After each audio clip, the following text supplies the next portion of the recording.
Euh, Hier, j'ai commencé à réfléchir sur le dilemme du bateau de Thésée. Et je pense avoir une réponse dont je voudrais partager avec vous et en espérant avoir des retours sur ce que vous en pensez de la réponse que j'ai donnée. Bon, la réponse que j'ai trouvée, ou du moins, et c'est une question pour vous, c'est en prenant en compte que l'être humain, l'homme, est constitué, repose sur la base de cellules qui naissent et meurent tout au long de notre vie, quand avons-nous cessé d'être en vie?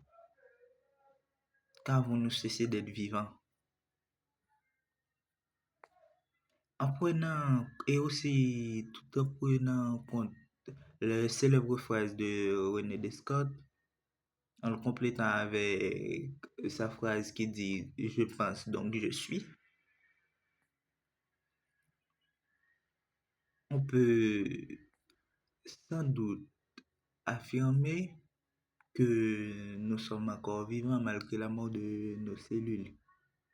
Car le toi d'aujourd'hui, le toi adulte, ou le toi qui va être adulte, n'aura plus aucune cellule en commun avec le toi d'il y a des années, lorsque tu étais enfant, lorsque de tes premières années de vie.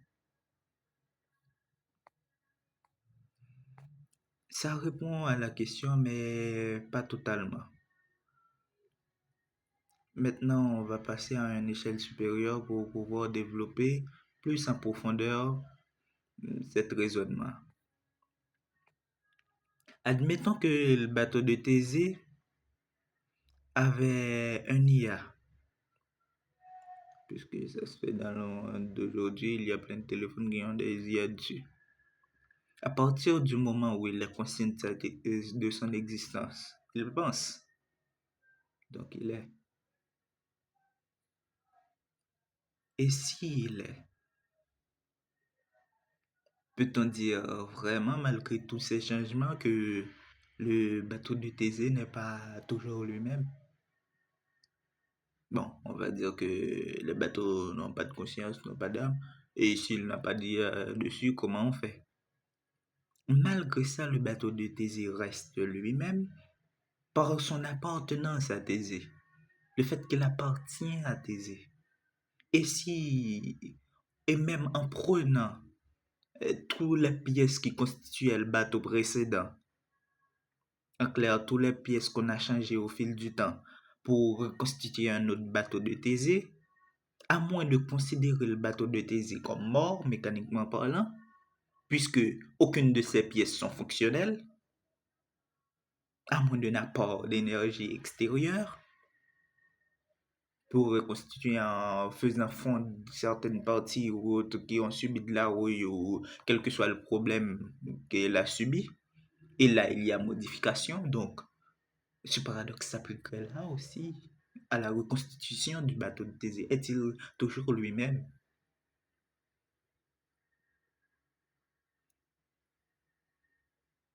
N'est-il, est-il plus mort que vivant? N'est-il pas plus mort que vivant, disais-je? Le bateau de Thésée, celui-là qui fonctionnait avant, malgré le changement des pièces, comme je disais, à son appartenance à Thésée, il reste toujours le bateau de Thésée, même si on refaisait une constitution, puisque l'autre serait juste un mort-vivant.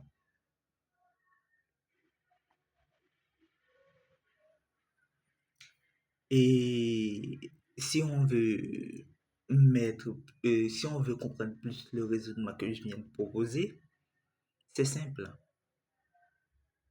Il suffit de prendre nos gènes. Disons que nos gènes, c'est Thésée.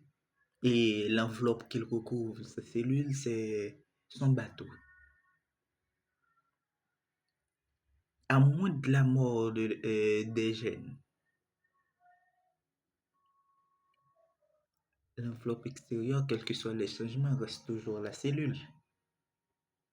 puisque on peut faire ce parallèle quand les jeunes construisent une enveloppe extérieure pour se protéger de l'environnement et pouvoir survivre au mieux possible et se reproduire.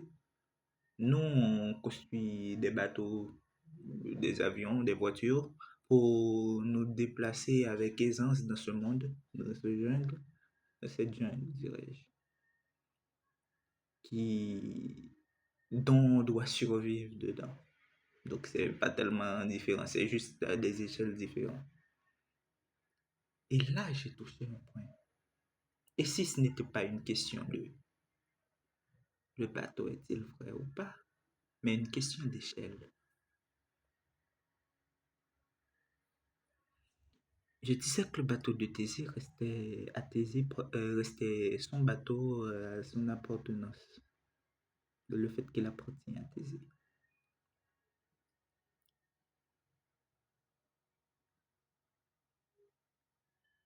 Et quels que soient les changements, il restait le bateau de Thésée. Et en prenant en compte que la société, en regardant à une échelle toujours plus haute, la société s'organise en cellules. Exemple, la branche marketing, la branche de la santé, ministère ici, ministère ça. C'est la même chose, juste à des échelles différentes.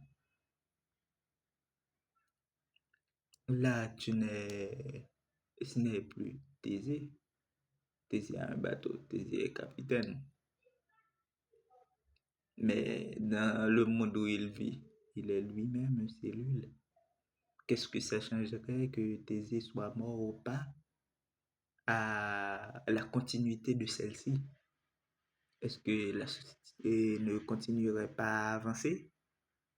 Alors, pourquoi Thésée devrait s'arrêter à son vieux bateau et ne pas avancer alors que on fait quasiment la même chose tous les jours? La fonction première du bateau reste le même. Il continue à mener Thésée là où il veut, à aller pêcher ou autre chose du genre. Et tant qu'il continue à remplir cette fonction, c'est le bateau de Thésée, quelles que soient les tangentes. Merci, dites-moi ce que vous en pensez.